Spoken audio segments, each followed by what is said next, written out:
I've decided to focus on creating content for YouTube over other social media platforms.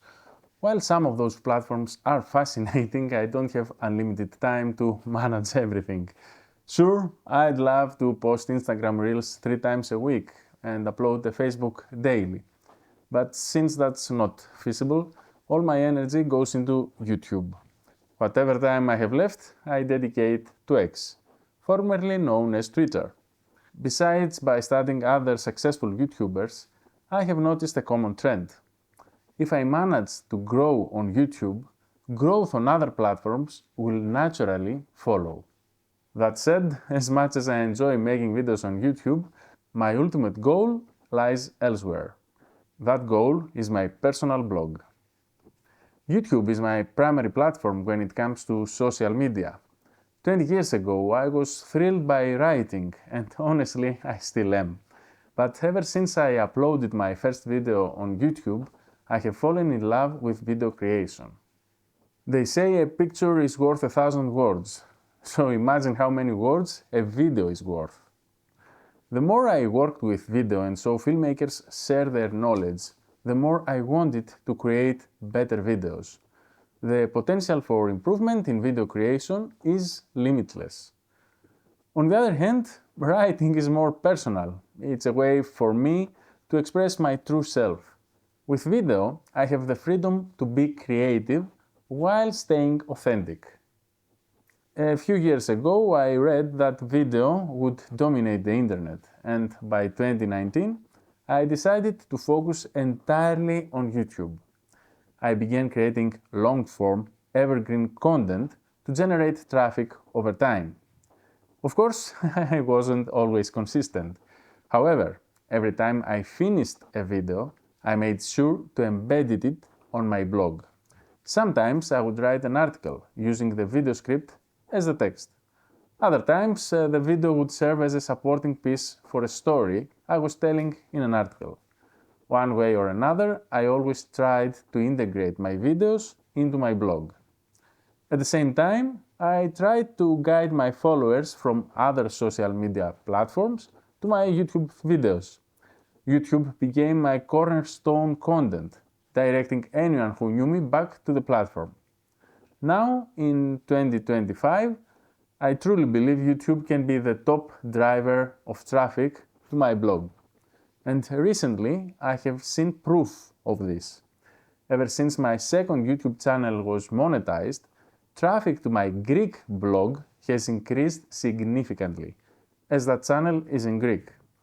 What's surprising is that this new audience, hearing me for the first time through the video podcast, ends up on my website, even though I never mention it.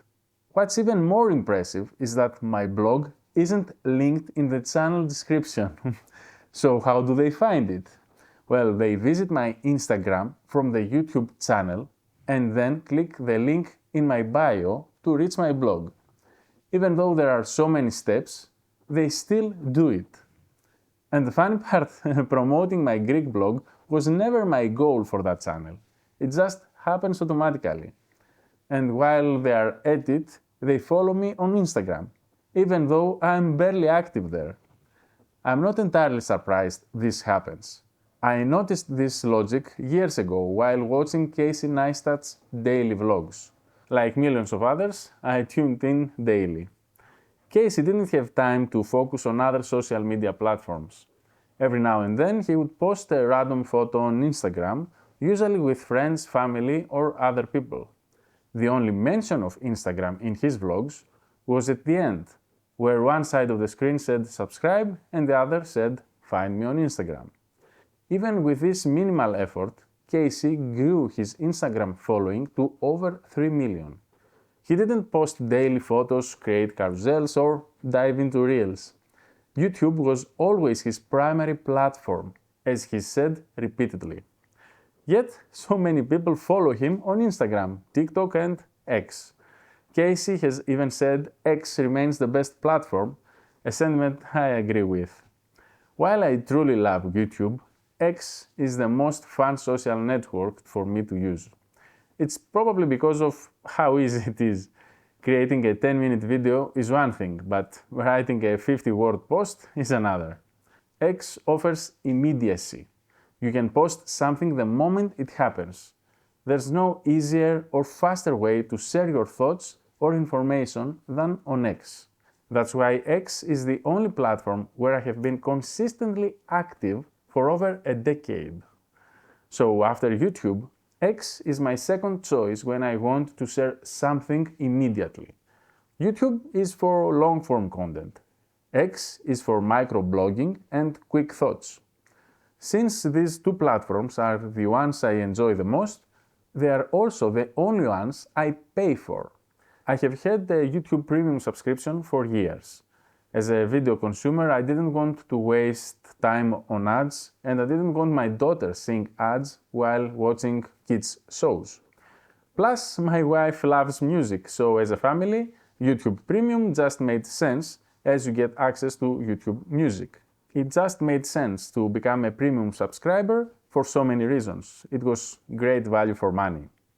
So since I support this platform and absolutely love making videos, it makes perfect sense to focus primarily on creating content on YouTube. With that mindset, I also became a premium subscriber on X. I use X extensively to stay informed and improve myself by following people who are far ahead of me. I didn't want distractions while keeping up with the latest developments. At the same time, the X subscription boosts the reach of everything I post on the platform.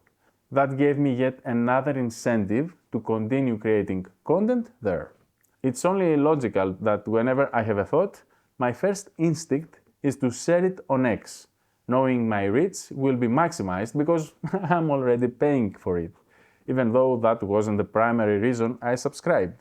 What's more, I've invested in third-party tools like Typefully, which let me draft an idea for X and automatically cross-post it to other platforms such as LinkedIn and Meta's Threads.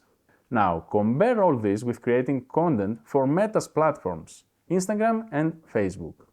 On Instagram, you need a photo or a video, which takes time to create. Facebook, on the other hand, has been a bitter experience for me.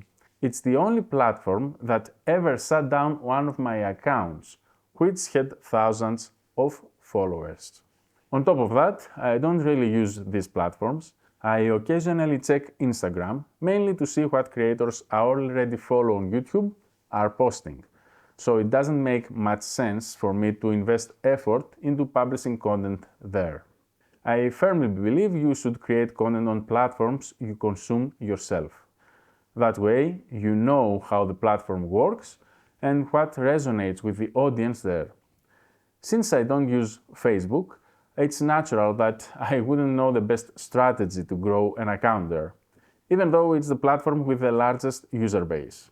If I ever decided to focus on Instagram and Facebook, I would need to subscribe to Meta's paid plan to maximize my reach, just like I did with X.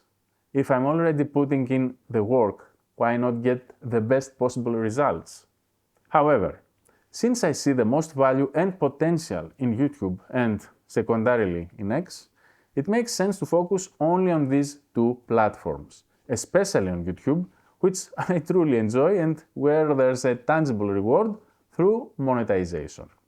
Sure, it's possible to make money on X and Facebook, but I would only spread myself thin trying to achieve everything at once.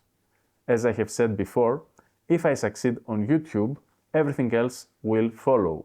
And even if it doesn't, it's enough that I maintain those platforms for visibility alone, as I'm not aiming for growth there. I'm focusing my energy where the return on effort seems the greatest. Having said that, the greatest return on investment will come from my personal blog.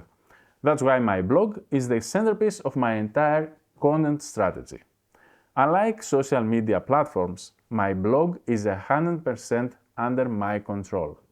I already mentioned how Facebook once decided to terminate one of my pages, which had thousands of followers. That's something that could never happen to my personal blog. It makes sense to have my blog as the ultimate goal for everything I create online. Everything I do Whether it's writing a quick thought on X, posting a short reel on Instagram, or uploading a long-form video on YouTube, always aims to drive audiences back to my blog in one way or another. An even bigger advantage of my blog is its monetization potential. From display ads to affiliate marketing, I have full control on how I choose to capitalize on the traffic it generates. In the future, I might even sell my own digital product directly through my blog, which would offer the highest return on investment. And of course, every dollar earned through my blog is entirely mine. I don't have to share it with a platform like I do with YouTube, where I essentially split earnings with Google. This approach creates a sustainable and diversified online presence. I'm not dependent on external platforms where we essentially create content on rented land. If a platform decides to shut down my account or stop operating in certain countries, I'm not tied to it. I remain independent of the policies and decisions these platforms might make. Of course, if something like that happened, I would need to adapt and move to whichever platform is most popular at the time. But even in the extreme scenario where YouTube ceases to exist, I'll always have my blog as a foundation. From there, it's simply a matter of deciding which platform I enjoy using, checking if my target audience is there, and continuing to build my brand on platforms that meet those criteria. But no matter what, my blog will always be there, and no one can interfere with it. For now, my number one platform is YouTube. This past week was like most others. Well, actually, scratch that. It was the first week I didn't manage to upload my weekly silent vlog. Instead, the most recent episode in that series remains the one where I shared my journey toward YouTube monetization. In that episode, I reflected on whether it's better to create long or short videos. Performance-wise, the video didn't do anything extraordinary. It was about average compared to my last 10 uploads. In general, it wasn't heavily promoted by the algorithm, so most of the viewers were either subscribers or people who had seen my videos before but hadn't subscribed. I can tell this from the audience tab, where out of 72 unique viewers, 40 had watched my content previously. I'm not complaining, 32 new viewers found my video. But if I want to succeed on YouTube, these new viewers need to be captivated by my videos and watch as much as possible. This was something I clearly didn't achieve with this video, as shown by its 22% total retention rate.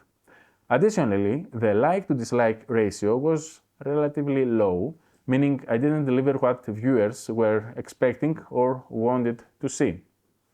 The thumbnail did its job reasonably well, achieving a decent 5% click-through rate. However, this wasn't just because of the thumbnail. The title played a role too. The title wasn't anything groundbreaking. It was short, straight to the point, and not heavily optimized for SEO. It simply addressed the main question that inspired me to make the video in the first place. Perhaps I did more SEO work on the chapters, but not by researching what people are searching for. Instead, I focused on repeating keywords I believed were relevant to the video's topic. Over the past month, I noticed that although my subscriber count increased by 43, there were days when I lost subscribers. I believe this is normal for everyone. Even if I had millions of subscribers, some people wouldn't agree with certain videos, some might grow tired of watching, and others might simply delete their YouTube accounts. As I have mentioned in a previous episode, I don't worry about my subscriber count because I see it as a result of views and watch time. If the algorithm decides to push my videos to a larger audience, say 100,000 people, I would expect about 1,000 of them to convert into subscribers. We have seen a similar pattern on the second channel I ran with a friend, which recently got monetized. About 1 to 2% of the views we receive there translate into subscribers, whether we are getting 1,000 daily views or hitting peaks of 25,000 views during the holidays when the algorithm favored us. Even though I'm publishing more videos now than I ever have during my 20 years on YouTube, my view graph has remained steady without major spikes. The two most popular videos on my channel recently were the episode about my YouTube struggles, which was SEO targeted by the way, and the episode about the Thessaloniki metro. I expected the latter to perform slightly better, but since it's a topic that will remain relevant for a while, and there aren't many English language videos on the subject, I believe it will continue to accumulate views over time. In a field where there's little competition, even a modest video can stand out. That's why I think this video will keep performing. Lastly, if we look at the audience tab from the past month, I noticed that the algorithm picked up another video aside from those two and showed it to more viewers who didn't already know me. That video was the silent vlog episode where I talk about life as a work-from-home dad. This surprised me a bit, given that the video follows the same formula as the previous 20 plus episodes in the series. I think what made the difference here was the title. I used familiar keywords that I have leveraged in the past and that resonate with my identity, like work from home and dad. Compared to other titles, where I would simply describe what I did that particular week, this one felt more relatable.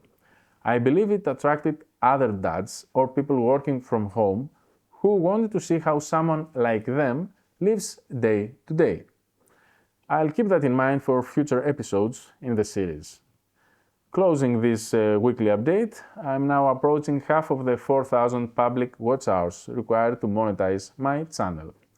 At this pace, I don't expect to reach it anytime soon, so my goal is to keep improving the quality of my videos while focusing more on topics and titles that engage viewers. As we all know, it only takes one video to change everything and get your channel monetized in just a day or two. So YouTube will continue to be the hub of my online efforts for months to come, driving traffic to my blog, which is the ultimate end goal. If you are working towards something similar, take a moment to think about your final goal and how different social media platforms can help you achieve that. Let me know if you also have a home base where you direct your audience, like my blog, and which social network is your favorite or the one you focus your efforts on. I would be surprised if it isn't YouTube.